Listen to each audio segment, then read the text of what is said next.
The first thing Captain Alara Voss registered was the cold. Not the manageable cold of an unheated barracks, or the biting cold of a morning patrol. This was the kind of cold that had climbed inside her bones while she was unconscious and made itself a home there, patient, deliberate, occupying. The kind that told you something had gone very wrong with the world. She opened her eyes to a ceiling that was no longer entirely there. A section of corrugated steel had been peeled back like a lid, and through it the sky showed itself. A flat, luminous white, neither day nor night, just the particular gray white of a blizzard in full operation. Snow was entering through the gap. It fell in slow, lazy spirals, indifferent to the fact that it was drifting onto wounded men. Alara sat up. The pain in her left temple arrived 1 full second later, as if it had been waiting politely to be acknowledged. She pressed 2 fingers against the source and they came away dark. Not wet, already freezing. The blood had clotted in the cold. She looked at the room. Firebase Kestrel's main operations center had been a functional space 12 hours ago.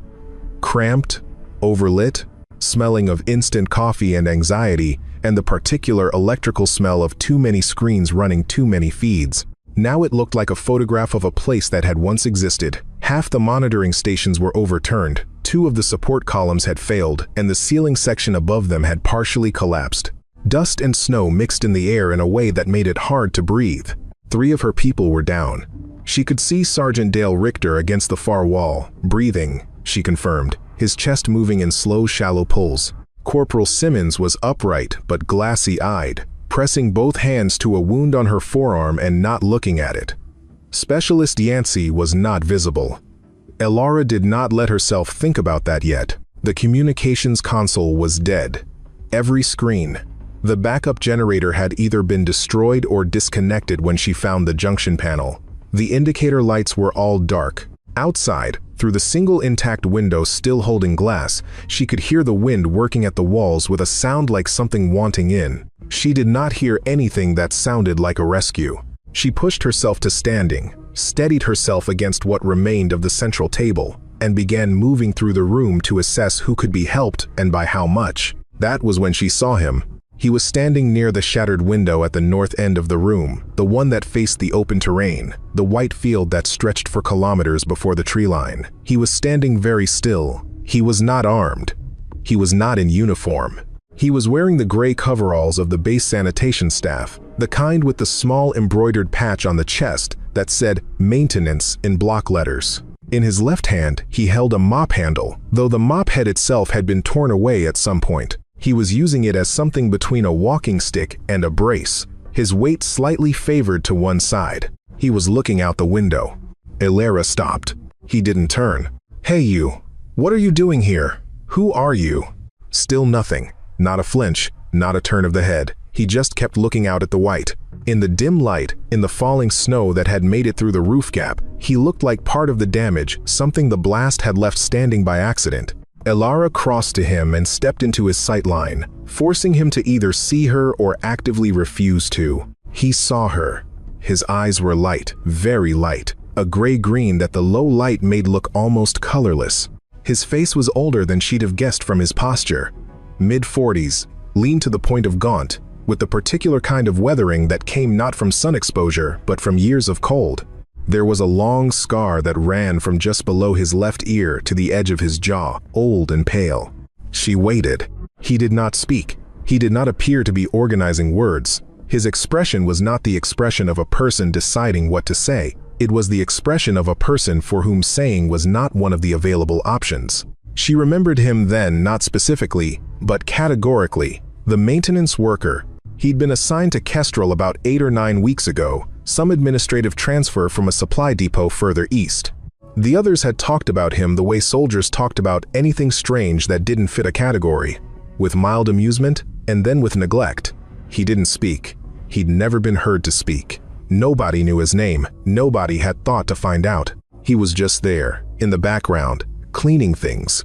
The quiet one, the mute janitor. "You need to get to the east shelter," Alara said. "Do you understand? This building isn't stable. I need to account for my people, and then I need you somewhere safe." He looked at her. Then he looked back out the window. His jaw shifted slightly. Not words, just a small, contained movement, like something turning over inside him. He was still looking at the horizon. Elara looked too. 5 kilometers out, through the snow and the gray, there was something. She had to squint.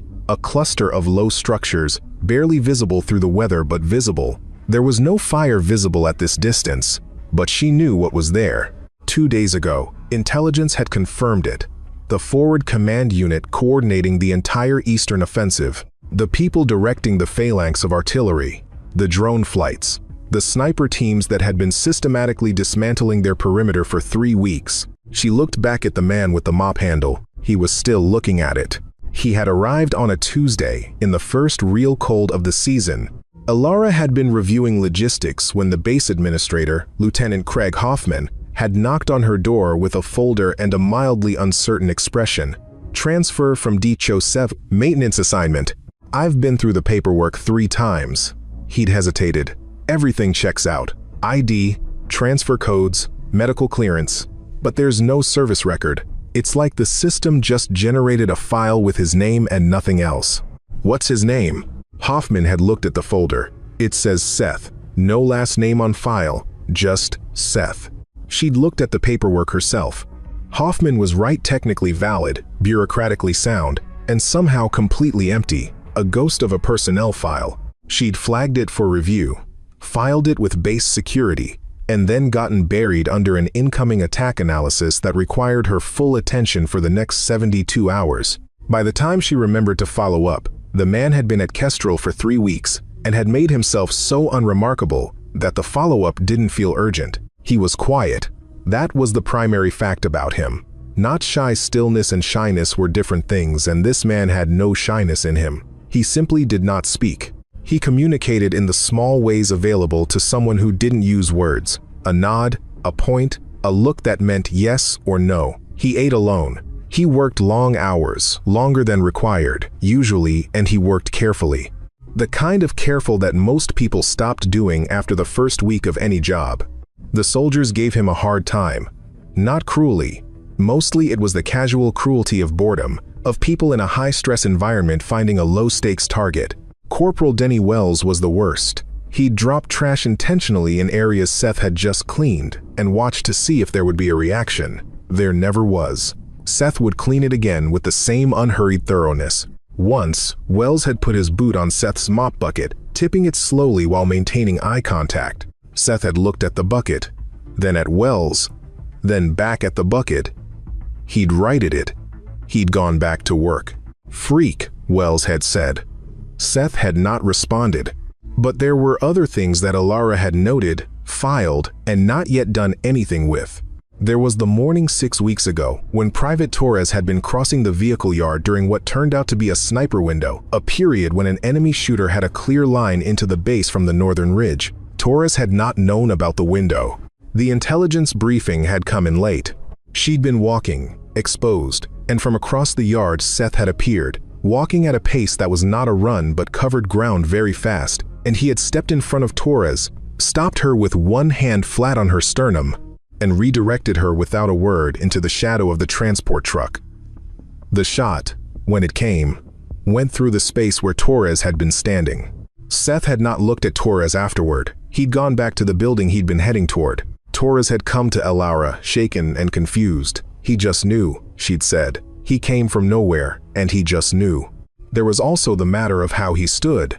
Elara had been in the military for 15 years. She knew how people who had been in the military stood, and it was different from how civilians stood, and it was different again from how people who had been in specific kinds of operational roles stood. Seth stood like someone who had spent a very long time in elevated positions in adverse weather. There was a stillness to his upper body that was too disciplined to be natural. His eyes moved differently than most people's eyes. When he entered a room, they went to the windows before they went to the people. When he was outside, they went to high ground. She had noted all of this and done nothing with it. There was one more thing, which she had told herself at the time was nothing. 3 weeks ago, she'd been the last one in the operations center, reviewing drone footage from the eastern approach, and Seth had come in to run the cleaning cycle on the floor. She hadn't acknowledged him. She was deep in the imagery, looking for something she couldn't quite identify in the movement pattern of an observed vehicle. He'd worked around her in the way that he worked around everyone, without friction, without need for acknowledgement. At some point, she'd been staring at the same 3 seconds of footage for the 5th time, and she'd said out loud to herself, "What are you doing out there?" He had stopped. She hadn't meant it for him. But he'd stopped, and he'd looked at the screen. She'd looked at him looking at the screen. He studied the footage for maybe 15 seconds, the kind of looking that was not casual viewing, the kind that was processing, comparing against something internal. Then he'd set down his cleaning equipment, and he'd pointed at the lower left quadrant of the frame, where a shadow crossed a snowfield, and he'd made a small gesture with 2 fingers, walking, then stopping, then stepping sideways. "They're ranging," she'd said, reading the gesture. He'd nodded. She'd looked at the footage again and seen it. Then the vehicle wasn't random. It was triangulating, taking survey positions. They'd been establishing measurements for a mortar line. She'd filed the observation and changed the defensive plan for that sector, and the mortar attack, when it came 6 days later, had landed in empty positions.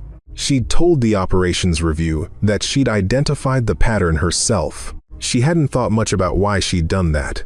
Now, standing in the destroyed operations center with the blizzard outside and her communications dead and 3 of her people down, she thought about Torres and the sniper window and the drone footage and the floor he'd cleaned every day without variance, and she looked at the man in the gray coveralls looking out at a target 5 kilometers away, and she felt something she didn't have a precise name for.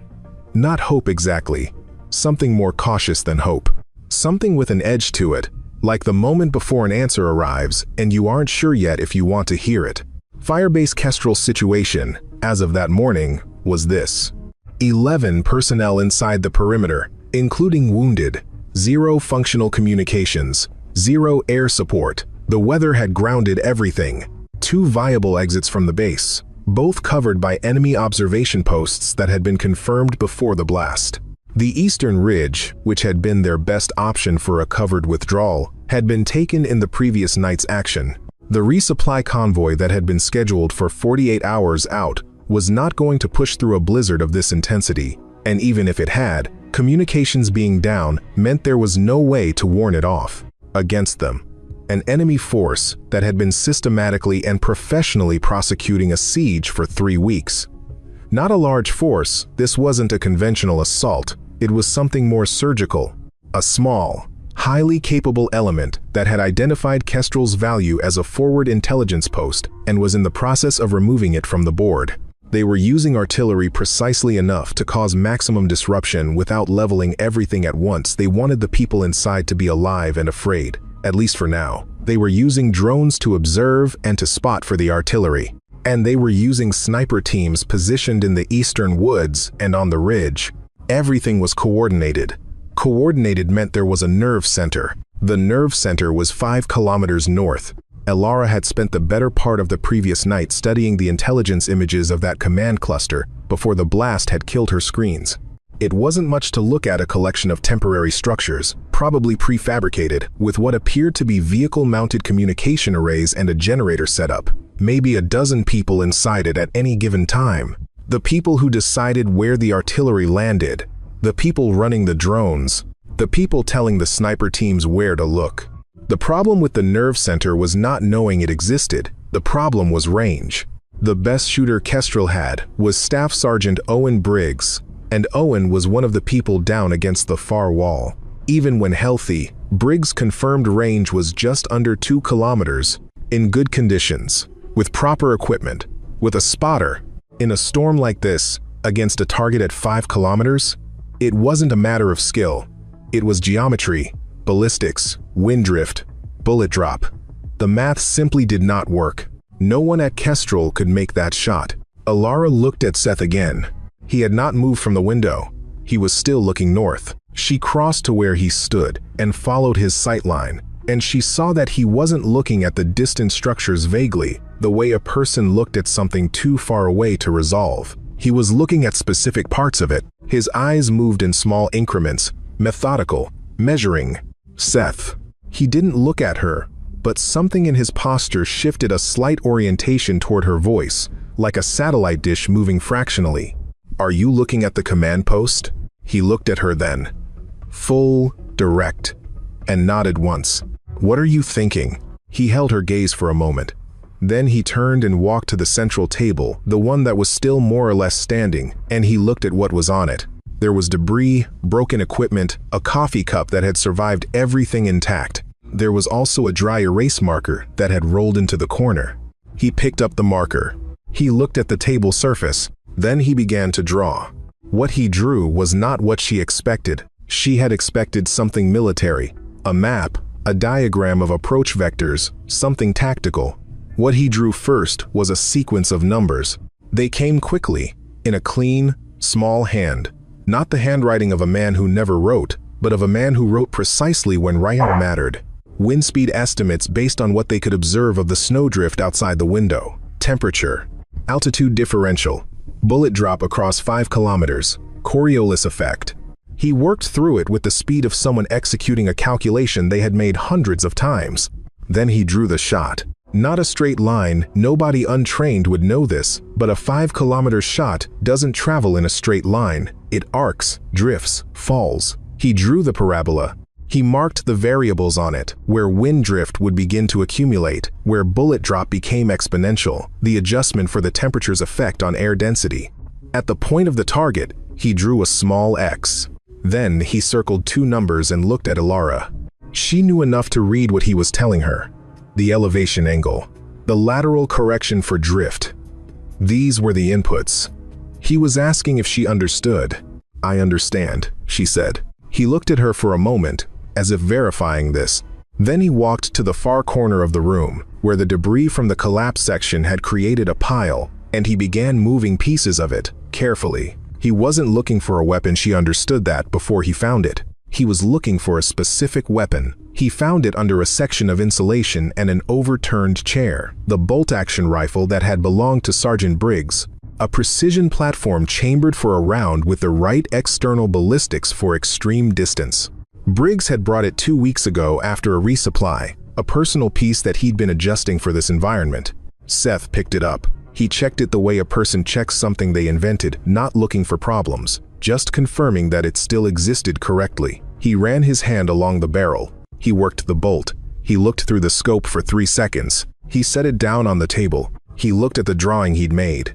He looked at the window. He looked at Ilara. She had been in this business long enough to know what she was looking at. It was not a question of competence. The competence was there, visible, unmistakable to anyone who knew what to look for. It was a question of something else. Whether to do it at all. Whether to step out from behind the gray coveralls and the mop handle and be this thing again. "I'm not going to order you," she said. "I'm not going to pretend I have that authority over you. I don't even know who you are." She paused. "But I have 11 people inside this perimeter, and I think you do too." He was quiet for a long time. The snow came through the roof and landed on the table and on the drawing, and melted slowly. Then he picked up the rifle. He spent 7 minutes preparing. It did not look like 7 minutes of preparation to anyone watching who didn't know what to look for. It looked like a man standing very still near a broken window in the cold. But Ilara watched, and she saw the preparation happening in the incremental adjustments of his stance, the barely perceptible changes in his breathing, the way his eyes moved across the terrain in regular intervals. He was building a model. Not on paper, the paper version was already done. In his mind, the wind out there was not constant. It moved in patterns, and he was learning the patterns. The snow drift gave him readouts. The way the broken glass vibrated in its frame gave him readings he didn't have instruments for. He was doing this with his body, with 40 years of accumulated cellular knowledge about what wind did to a bullet in cold air, about the particular behavior of this kind of storm system, about the 2 to 111 things that could make the difference between a hit and a miss at this distance. He made 2 small marks on the scope's adjustment dial with the dry erase marker. Reference points. He did not look at the drawing again, it had done its work. The window had lost most of its glass, but one jagged panel remained in the upper left corner, and it had fogged with breath and cold until it was nearly opaque. He touched it with one finger and drew a line, looking through the clear stripe at the horizon. Elara moved to stand where she would not disturb the air currents near the window.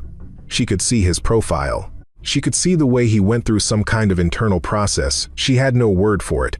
It was beyond the usual soldier's steadiness. It was something else. Something that looked almost like departure, like a person going somewhere inside themselves. His right hand was on the rifle. His left was under the barrel. His breathing slowed. She looked at Simmons. Simmons was watching with the arm wound still pressed, her eyes very wide. She looked at Richter against the wall. Richter had come back to consciousness and was watching from where he lay. Not moving, some instinct telling him that movement was wrong right now. Nobody spoke. The blizzard pushed at the walls. The wind changed pitch for a moment, rose, fell, rose again. Seth's breathing stopped. The trigger broke. The sound inside the room was enormous, and then instantly gone, swallowed by the wind. The brass ejected and hit the floor and rang once and was still. They waited. The world outside was white and distant and did not change. 5 seconds. At 15 seconds, and it was exactly 15 seconds, Elara counted there was a change in the far distance. Not a sound, the blizzard swallowed sound, but a visual disturbance, a brief blooming of something darker than snow. A column of something that rose and was taken by the wind. Then, nothing. White again. Seth lowered the rifle. He set it on the table. He rolled his left shoulder once, slowly. Elara looked at the horizon. The distant structures were no longer there. Or rather, something about them had changed. There was no longer any activity visible, even at this distance, even in this weather. The particular busyness of a functioning command post, the thing that the eye tracked without knowing what it was tracking, was gone. The position was inert. She looked at Seth. He was looking at his hands. The counterattack collapsed within 40 minutes. It didn't collapse dramatically. There was no moment of obvious reversal, no cinematic retreat. It frayed. The artillery stopped first, mid-sequence, as if the gunners had received a cease order that never followed through to a resumption. The drones dropped from their observation stations, one by one, without replacement. Whoever had been tasked with coordination was no longer coordinating. The sniper fire from the eastern woods became sporadic, and then infrequent. And then there was a long gap during which nothing came from that direction at all. Elara had moved her people into the most defensible section of the building, and they waited. They had 12 minutes of ammunition conversation between them, and no communications and a wounded cohort, and they waited. At some point the wind began to ease. At some point the snow thinned. The artillery did not resume. When she was confident enough to step outside, the fire base was quiet under a sky that had lightened fractionally, the storm spending itself. She stood in the snow and listened. Wind. Her own breathing. In the far distance, the sound of something burning but far, far away and dying.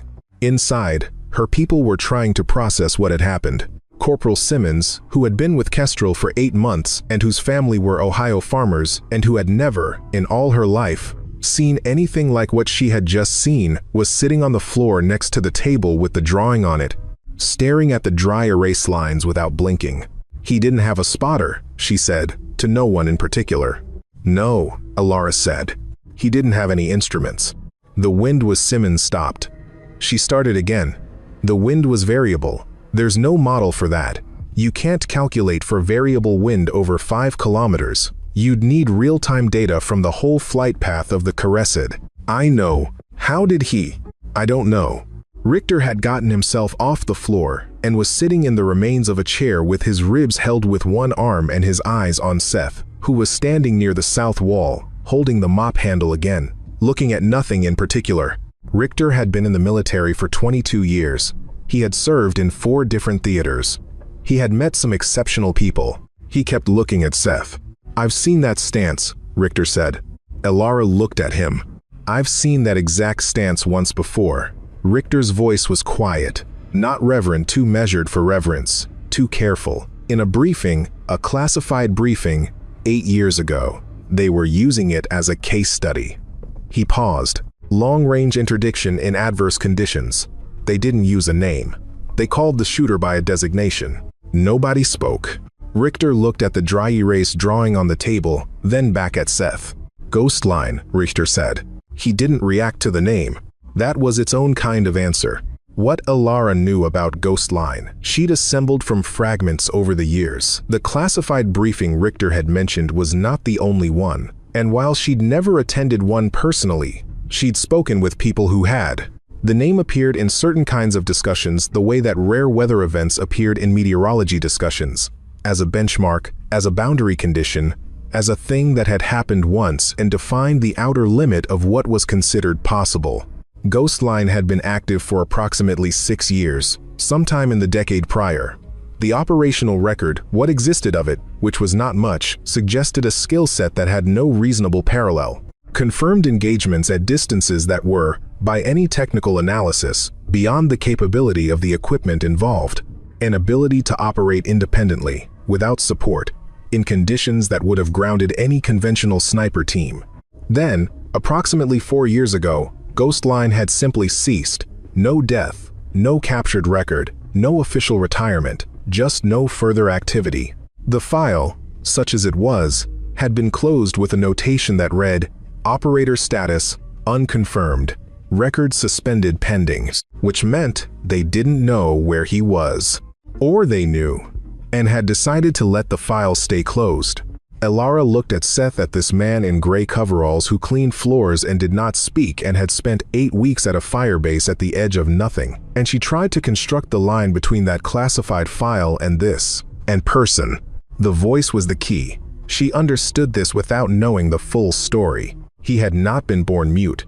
She could see it in the way he managed the absence, the particular compensations a person made when they'd once had something and had lost it. People born mute moved through silence differently, as if it was a native country.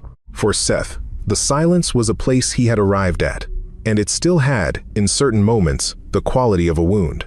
She didn't know what had taken his voice. She could guess at the category the kinds of things that happened to people doing that kind of work, in the kinds of places that work was done. The scar on his jaw, the way he favored his left side in cold weather, some old damage to the ribs or the hip.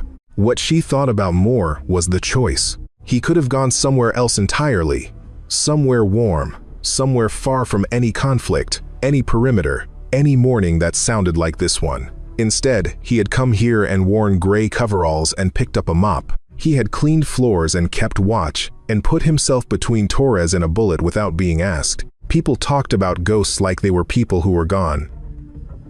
But some ghosts stayed. Some of them couldn't stop watching. She thought about what she'd said to him.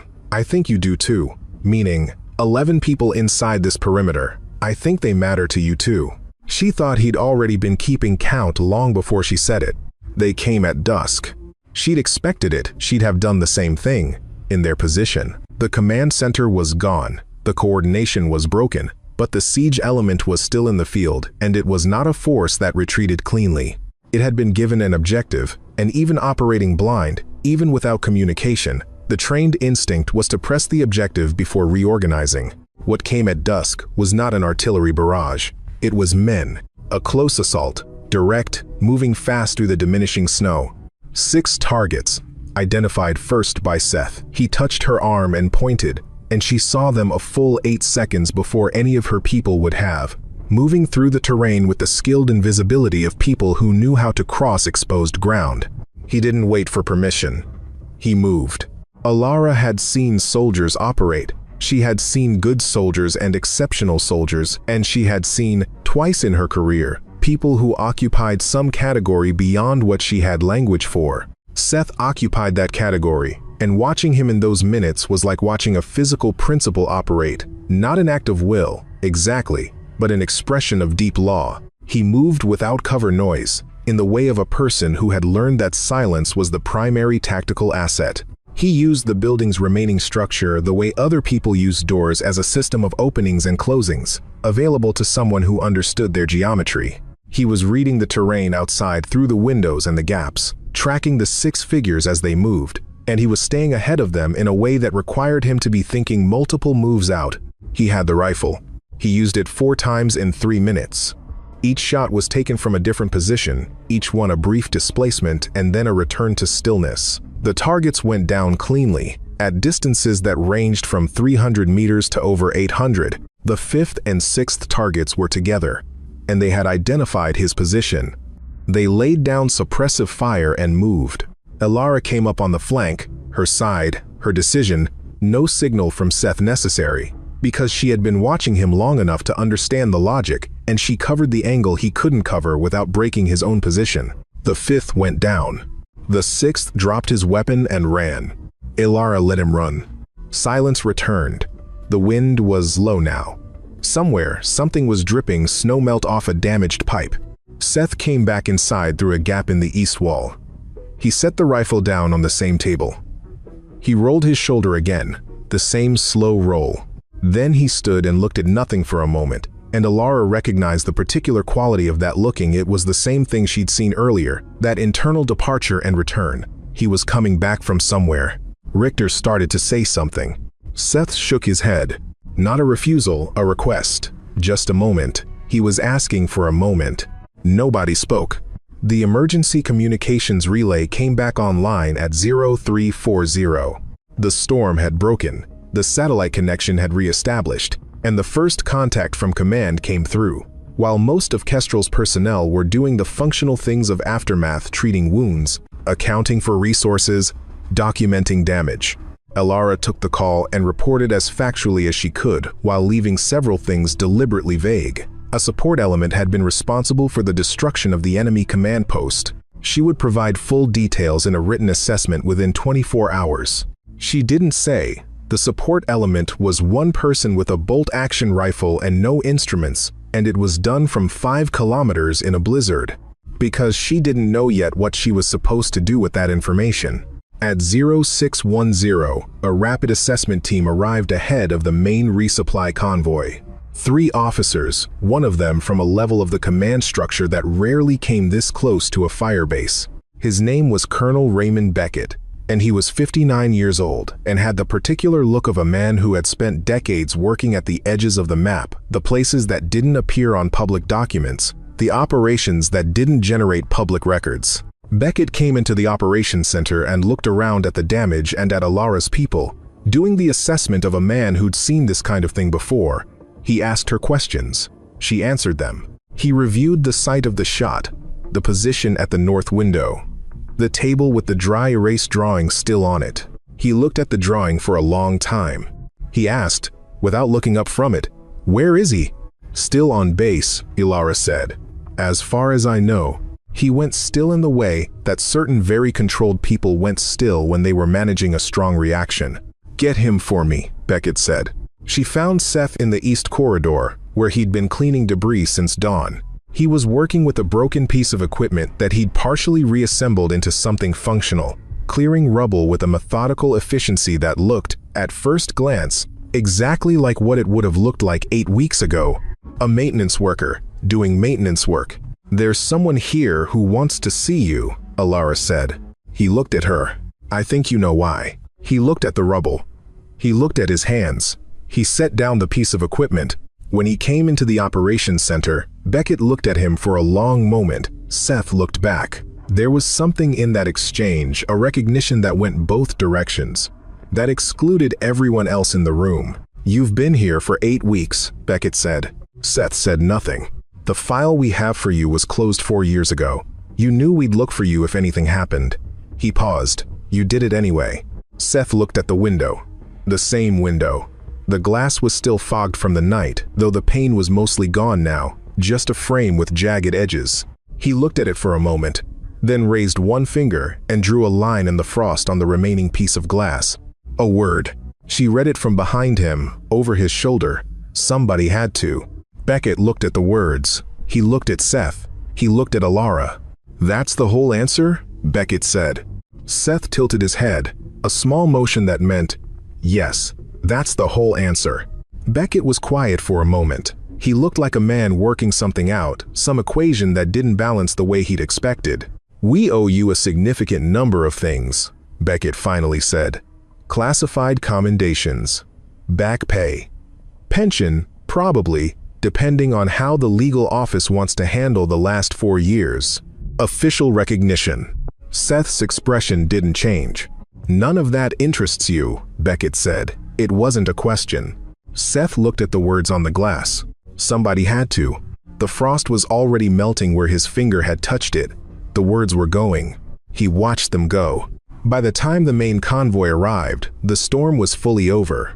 The sky had cleared to a blue that had no business being that color after a night like the last one, clean and sharp and cold, the particular blue that only existed at altitude in winter, that looked like something that had been washed and left to dry. The snow on the ground was brilliant in the new light, unmarked except where the vehicles had cut tracks from the gate. Alara was outside, hands around a cup of something that was mostly hot water with ambitions, watching the convoy unload. The resupply felt like a different world, arriving boxes and crates and new faces, and the bustle of people who'd had a full night of sleep and hadn't had their roof blown in. She was glad they were there and also felt, in the particular way of people who'd spent a night in the worst of something, slightly removed from them. She thought about Seth's absence. She had not seen him since the conversation with Beckett. She'd noted this with an attention that was separate from her other concerns, a background thread, tracking. Richter came and stood beside her. "He's gone," Richter said. She didn't ask when. She'd known it was going to happen. Did Beckett know? Beckett found out about 20 minutes ago. He's not pleased. Richter was quiet for a moment. He's also not surprised. I don't think. She looked at the perimeter. The snow was undisturbed, mostly, but at the northeastern edge, where the fence line met the tree cover, there was a section where the snow on top of the fence post had been displaced. One post, neatly cleared. A place where someone might have stepped over if they were being careful. And then, about 10 meters past it, in the fresh snow of the clear field, tracks. Single set, moving north-northeast, the stride of someone who was not hurrying, who was walking with the particular unhurried purposefulness of someone who knew where they were going and had decided they were done here. The tracks went for maybe 30 meters and then hit the tree line and disappeared. There was nothing there but the tracks, and then the absence of tracks. Alara looked at them for a long time. Inside the operations center, the dry erase table had been partially cleaned during the resupply assessment. The drawing was gone, cleared by someone who didn't know what it was. But in the frost on the north window's remaining glass, where it had partially refrozen overnight, there were still faint marks, partial letters, losing definition at the edges, but still there. SMB, die, had T. She looked at the tracks until the tree line. The mop was still there, leaning against the east wall where he'd left it. Nobody had moved it. It stood at a slight angle, like it was waiting for someone to come back and pick it up, and nobody would. The blue sky held itself over everything, over the damaged buildings, over the cleared snow, over the tracks that ended at the tree line, over the mop handle and the fading words and the firebase coming back to life. What she thought about more was the choice. He could have gone somewhere else entirely, somewhere warm, somewhere far from any conflict, any perimeter, any morning that sounded like this one. The skills he had were transferable in the ways that mattered. Patience, observation, the capacity to stay still and quiet for long stretches of time. He could have been a guide somewhere, a tracker, a caretaker of some remote property. He could have found a place where the only things he needed to keep track of were the seasons and the weather. Instead, he had come here. And then here again, Kestrel was not the only place. Alara understood that instinctively. The gray coveralls were not a first attempt. He had done this before. He had found the places where the situation was about to go badly wrong, and he had arrived with a mop handle, and he had made himself invisible until the moment when being invisible was no longer the most important thing. And then he had done what needed doing, and gone. She thought about what that cost. Not the physical cost. She suspected the physical cost was something he'd made his peace with years ago, that the old damage and the lost voice were things he carried the way other people carried old photographs. But the other cost, the cost of watching people get it wrong when you knew how to do it right, the cost of being overlooked, dismissed, treated as background, of having wells tip over your bucket and not letting yourself react, not because you were powerless, but because the reaction would break the cover you needed to be useful. That was its own kind of discipline. She wasn't sure she had it. She wasn't sure she admired it. Exactly. Admiration felt too simple for what she felt, looking at those gray coveralls and thinking about 8 weeks of invisible watchkeeping. It was more like recognition, the recognition of a cost she understood in the abstract, but hadn't paid herself, hadn't been asked to pay, and wasn't certain she could. He had carried that for 8 weeks, probably longer, in other places. And when the moment came, he had drawn a parabola on a table in someone else's blood, and his own certainty. And he had made the shot, and then he had come back inside and stood with the mop handle and waited for whatever came next. She thought about what he'd written on the glass. Somebody had to. The simplest possible statement of the whole thing. Not heroism, not sacrifice, not legacy. Just the flat accounting of a situation that something had needed doing. And he was the one who could do it, and so he had. The logic of a person who had simplified themselves all the way down to the essential question, what needs to happen, and can I make it happen? Everything else had fallen away. The name, the record, the voice, yes. But she suspected the voice had been one of the last things to go, that it had come late in the process, not first. What remained was this: the gray coveralls, the careful work, the window with the horizon. She thought, some people spend their whole lives in that machinery and never once do the thing that matters. And she thought, some people do the thing that matters and then walk back into the white. She would write a report. Beckett would want one. And she would write it. She would write the most precise and honest report she could, because precision and honesty were what she had and what she owed the situation. She would describe the sniper engagement. She would describe the conditions.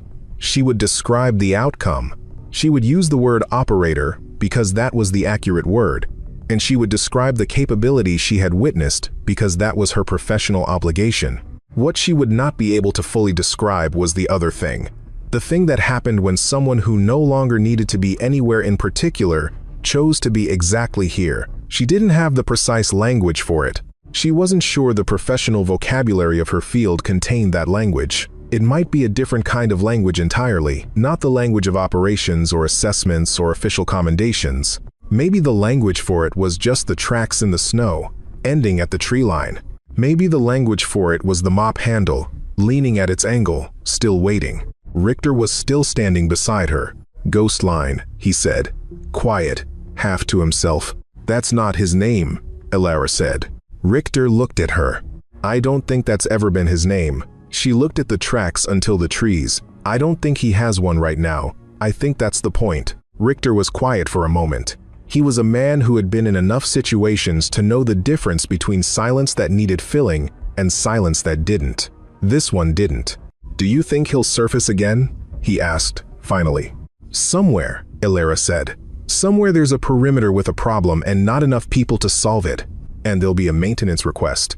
And somebody'll show up in gray coveralls, and nobody'll know where he came from. And then somebody'll be alive who wasn't going to be. Richter looked at the tree line. The sun was fully up now, the winter sun that sat low and cast long blue shadows across the white. The shadows of the fence posts ran across the snow in parallel lines toward the trees.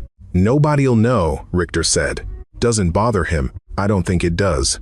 She thought about that, about what it required of a person to be genuinely indifferent to recognition. Not performatively indifferent, not the kind of indifference that was actually a demand for recognition to come looking for you, but the real kind. The kind that came from having reevaluated the thing that recognition was supposed to give you and finding you didn't need it. That you'd found something else to need, or something else to be, and the whole apparatus of being known and credited and remembered had become as irrelevant as furniture in a room you'd moved out of. She wasn't sure she could do that. She wasn't sure she'd want to. But she understood, in the particular way of someone standing in the aftermath of a thing they hadn't thought was possible, that it was the right shape for him, the right fit. Whatever had taken his voice and driven him out of the record and into the gray coveralls had not made him less than what he'd been. It had maybe made him more exactly what he needed to be. The convoy continued to unload. Somewhere in the building behind them, someone was laughing at something that specific barracks laugh. The release of people who'd been carrying something heavy and could put it down now, alive to laugh. Alive because of a man in gray coveralls who had been here, quietly, for 8 weeks before the moment required him to be something else, who had drawn ballistics tables in frost and the residue of the night's damage, and pressed a trigger once and then picked his mop back up and gone back to work because that was the job. A morning like this deserved the laughter. She let it reach her through the wall, and she held it for a moment before letting it go. The way you held warmth in your hands before the cold took it back. She raised her cup. In the tree line, nothing moved.